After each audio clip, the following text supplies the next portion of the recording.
Most people learning German make this exact mistake every single day. They treat grammar like an enemy instead of a tool. And honestly, if you don't understand how to shift this mindset, speaking German becomes so much harder than it needs to be. So let's dive into this explainer and solve the ultimate puzzle, mastering B2 to C1 German grammar completely without losing your mind. I promise you, by the end of this, those rules that have frustrated you for months, they're finally going to click right into place.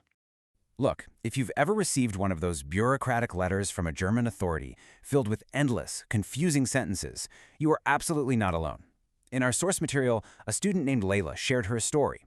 She got a letter for her residence permit, right? And it was just packed with 5-part subordinate clauses, passive constructions, and these incredibly long formal nouns. She'd been learning for 2 solid years, yet she looked at it, understood almost nothing, and literally wanted to give up.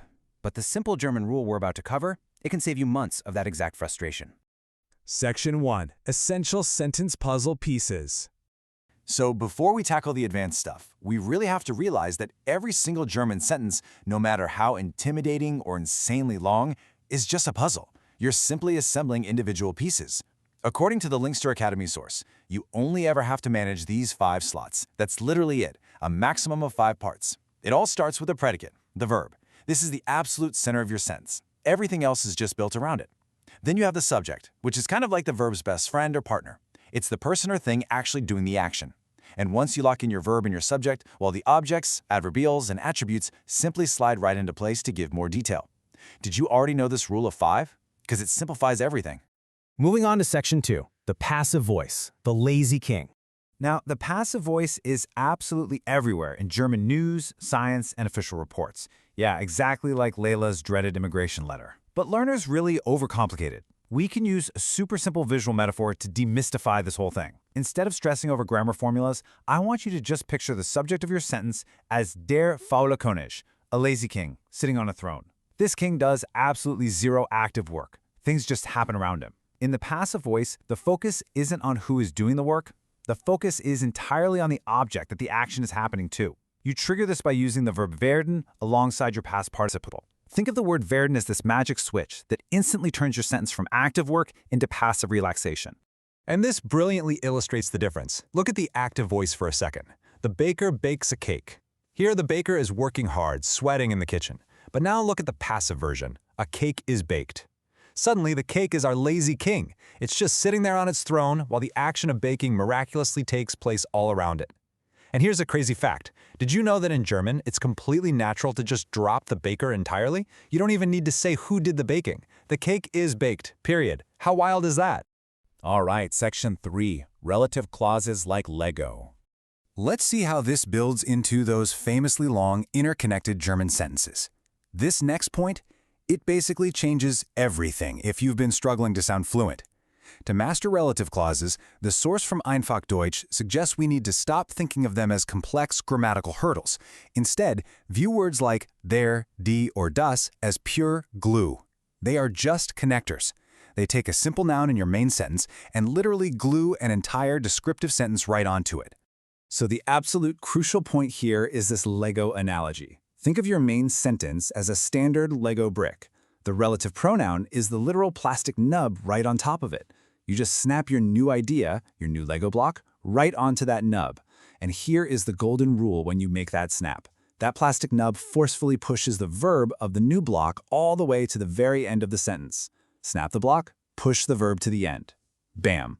Which part of this visualization surprised you the most? Drop it in the comments.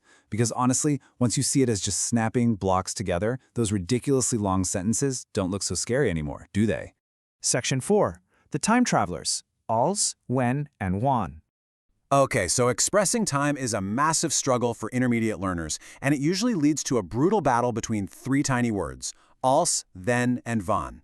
They all translate roughly to when in English, which causes endless confusion. But to never confuse them again, I want you to lock this chart right into your mind. Als is a dusty old photograph, a single, one-time event locked in the past. Like when I was a child, that's an als. Now, then is a repeating video loop. It happens over and over. Or it's a condition for the future, like every time I go to the store, that's a wenn. And finally, wann is a ticking clock with a giant question mark on it. It is strictly used for asking questions about time. So here is a quick challenge for you. The next time you try to translate the word when in your head, just pause for 2 seconds and ask yourself, am I looking at a photo, watching a video loop, or asking a question? Moving to Section 5, expanding your metaphorical toolkit. You know, you can apply this exact same visual method to almost any other B2 or C1 grammar roadblock you hit. It's all about creating vivid images in your head that do the heavy lifting for your memory. Once you start doing this, the cognitive load drops immediately. Let's take separable verbs. Picture a long train. The locomotive, the main verb, stays at the front, but the last wagon uncouples and rolls all the way to the very end of the sentence. What about nominalization, where verbs turn into giant nouns for formal letters? Just picture an active moving verb stopping to put on a stiff, formal business suit to go work in an office. And connectors like although or therefore. They are really just different types of bridges linking your islands of thought together.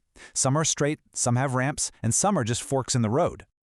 Even the dreaded conjunctive to becomes beautifully simple if you visualize it as a comic book thought bubble floating right above your head. Think of it as your grammatical VIP pass. Everything inside that bubble is magical and unreal. It's not the real world. It's a realm of wishes, hypothetical situations, and extreme politeness. Inside this floating bubble, you'll find those magical words like verda, hete, and verdia. So they aren't obstacles. They're actually your golden ticket to expressing your deepest wishes and most polite requests. And finally, Section 6, upgrading your German style. By leveraging these visual metaphors, you completely transition from treating grammar as a punishment to utilizing it as a really powerful toolkit to upgrade your style. Think back to Layla from the beginning of our explainer. The grammar in that terrifying immigration letter wasn't actually there to torture her. It was there to convey complex, precise information objectively. As our host in the source material so perfectly puts it, grammar is merely the scaffolding you use to express yourself. Without it, you just have a pile of bricks. But with it, you build a house. And making mistakes? Honestly, that is a required step on the journey to fluency. Every single time you drop a train wagon in the wrong spot, or you accidentally use an old photo instead of a video loop, you are actively learning. So now that you have the right mindset and a whole new set of visual tools to decode the language, I want you to take one practical action today.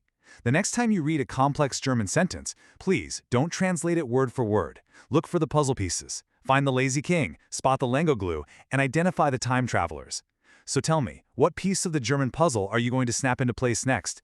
Let me know down in the comments below. If this visual toolkit helped you out, make sure to like this explainer, subscribe for more language hacks, and keep building. We'll see you in the next one.